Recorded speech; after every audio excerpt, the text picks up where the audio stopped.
Saludos, amigas y amigos telespectadores, ¿qué tal? Muy buenas noches. Bienvenidos un mes más a nuestro espacio en clave local, como siempre, justo después de la celebración del Pleno del Ayuntamiento de Écija, pues valoración de esa sesión plenaria a cargo de los portavoces de los grupos que tienen representación municipal. En este caso, el Pleno ordinario correspondiente al mes de febrero se adelantó a la jornada de ayer. Hubo pleno, ya que el próximo lunes, pues es jornada festiva, se celebra el Día Grande de nuestra tierra, el Día Grande de Andalucía, 28 de febrero. Por tanto, esa sesión plenaria, como digo, se adelantó a la jornada de ayer y ahora es turno para que hoy hagan una valoración los portavoces de Podemos Écija, Vox e Izquierda Unida. Por ese orden. Está con nosotros ya Mario Perea, el portavoz de Podemos Écija. Mario, buenas noches. Buenas noches. Muchísimas gracias por estar con nosotros. Vamos a hacer una pequeña valoración de esa sesión plenaria.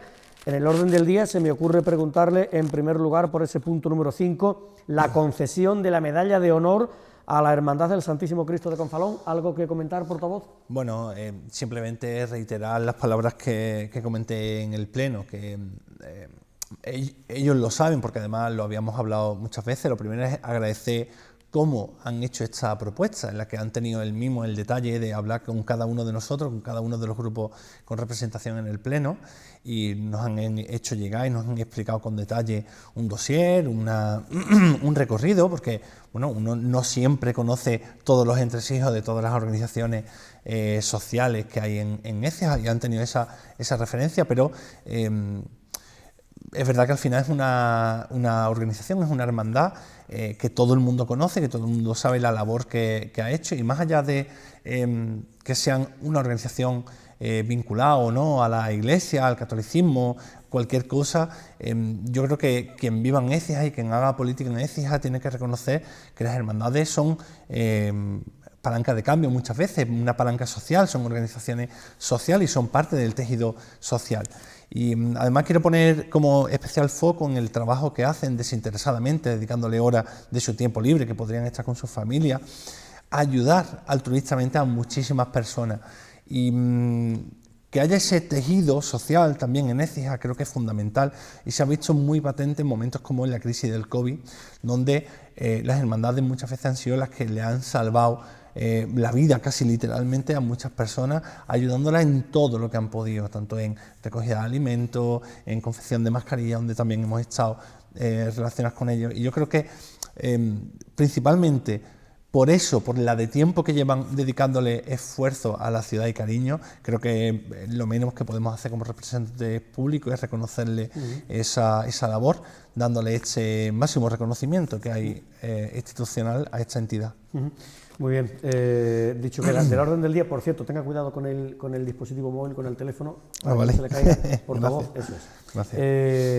Del orden del día también alguna que otra cuestión importante, puntos número 7, que tiene que ver con esa modificación de la ordenanza fiscal reguladora del impuesto sobre incremento de valor de los terrenos de naturaleza urbana, y sobre todo también el punto número 8, naturalmente, que era la aprobación del proyecto básico y de ejecución de las obras de terminación de las casas consistoriales, el edificio del ayuntamiento. Estos dos puntos imagino que querrá obviamente tocarlos, ¿no? A ver.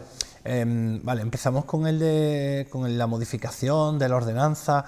Yo lo voy a simplificar porque a mí siempre me gustan las cosas cuanto mejor se entiendan y más simples, más fáciles para que todo el mundo sepa de qué estamos hablando. Hablamos de lo que es la plusvalía. ¿Cómo funcionaba este impuesto? Pues lo que aplica es una lógica muy sencilla.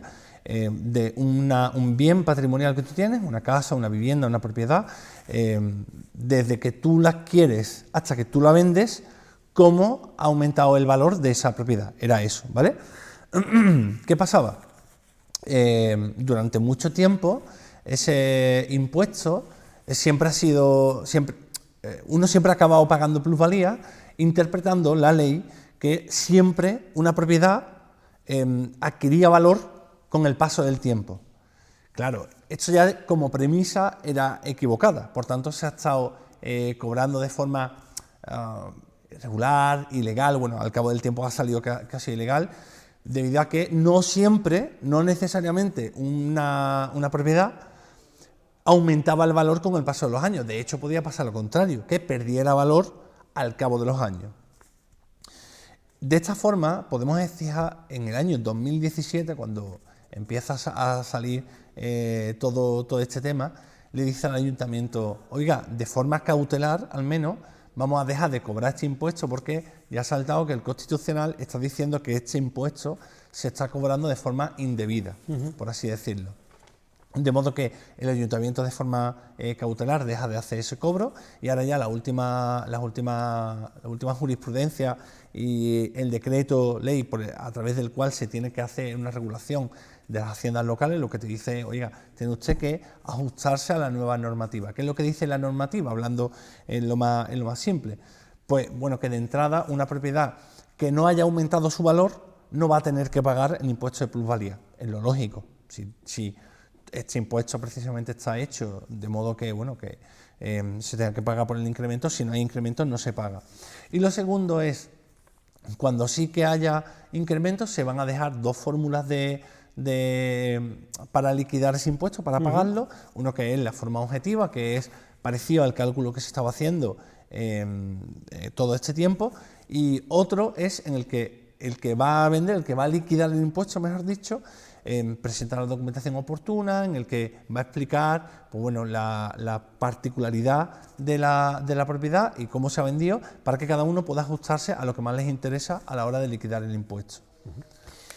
Y con respecto a la obra de la Casa Consistorial, ese proyecto básico y de ejecución de las obras de terminación del edificio consistorial en la Plaza de España, ¿qué tiene que decir el portavoz de Podemos Écija? Bueno, en lo estrictamente técnico, burocrático, etcétera, voy a ser extremadamente breve, porque bueno, lo que se aprueba es, como digamos, volver a empezar todo el procedimiento que ya iniciamos en 2016, que es sacar el proyecto con todo lo que conlleva, ahora aprobarlo, el calendario de pagos, sacarlo a licitación, etcétera, etcétera, etcétera.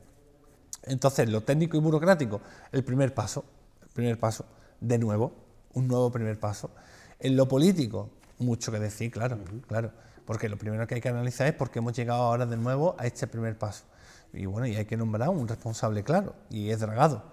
Y hay que nombrar a Dragado y de un aspecto político, porque al final tenemos que entender que las leyes de contrato y demás tienen que estar sujetas a la política y la política a su vez tiene que estar sujeta al beneficio del pueblo. Cuando lo que pasa es que una empresa llega aquí especulando porque está acostumbrada a llevarse todos los contratos a vía y por haber y a partir de aquí empieza a ponerte pegas, la empresa consigue el contrato del arreglo del ayuntamiento. ¿Qué es lo que pasa? Que simultáneamente se lleva también el de la construcción del centro comercial de Lagos y empieza a hacer número y dice, no, es que a mí el que me interesa es este. ¿Qué es lo que te hace? Pues te empieza a poner pega de la obra. No, mira, es que el coste total y final de la obra, en vez de tanto, tiene que ser tanto. Y al final lo que hace es que te aprieta, porque quien pierde dentro de todo esto es el ayuntamiento y por ende quien pierde son los ciudadanos. Aquí lo más grave es que seguramente hayan habido dos hechos que han marcado la historia de Écija. Y es así, han marcado. Y es la historia de Écija al futuro, lo que hoy sería ya el presente, no se puede contar sin el hecho, el mal hecho del famoso parking que hay ahora en el Salón y la de años que hubo ese muro de las lamentaciones, y el otro hecho es el ayuntamiento y las casas consistoriales.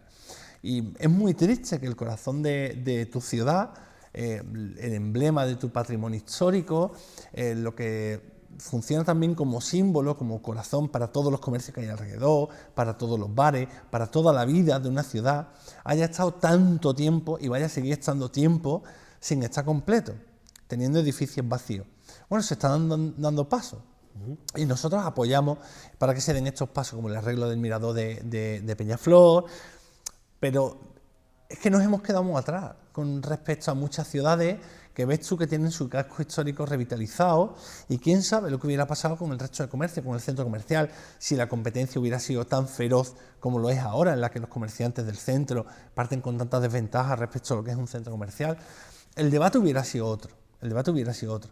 Y es muy triste, es verdad que es muy triste que ahora los nuevos calendarios, en el mejor de los casos, nos lleven hasta el año 2025 para poder ver esas casas consistoriales. Claro, efectivamente, es decir, que si todo va bien, ¿no? Si todo va bien y la obra comienza efectivamente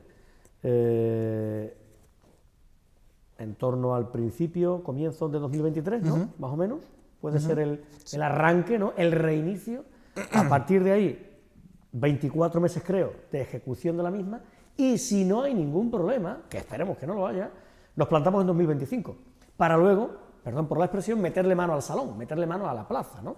Que ese es un poco el calendario. Con lo cual, claro, es que aquello que pasó efectivamente con Dragados, pues lo que ha acarreado, lo que está acarreando, ¿no? Es que por eso es tan importante, bueno, que tengamos claro y es terrible, sinceramente. Claro, darle también y explicar políticamente qué es lo que ha pasado, porque nosotros a veces podemos decir que tenemos en la política como el arte de poder hacer lo imposible posible y sobre todo lo que es injusto, justo. Y esto no puede primar la especulación y el mercado privado por encima del interés público. Y esto... Pues ha primado. Claro, actualmente como están las cosas, ha primado, claro. Está claro. Y lo peor es que tal como está hecha las reglas del juego, por así decirlo, nadie quita que Dragados pueda volver a ganar la licitación. Que esperemos que no, esperemos que sea una empresa de Écija, porque han demostrado de sobra que al final las empresas ecijanas demuestran que lo que están haciendo lo hacen con orgullo y con ganas. Y es verdad, siempre hacen el trabajo mucho más sencillo, la coordinación es mucho más rápida y además se ve que lo que hacen, lo hacen con toda la ilusión de ser gente de aquí y que les gusta que el trabajo esté bien hecho.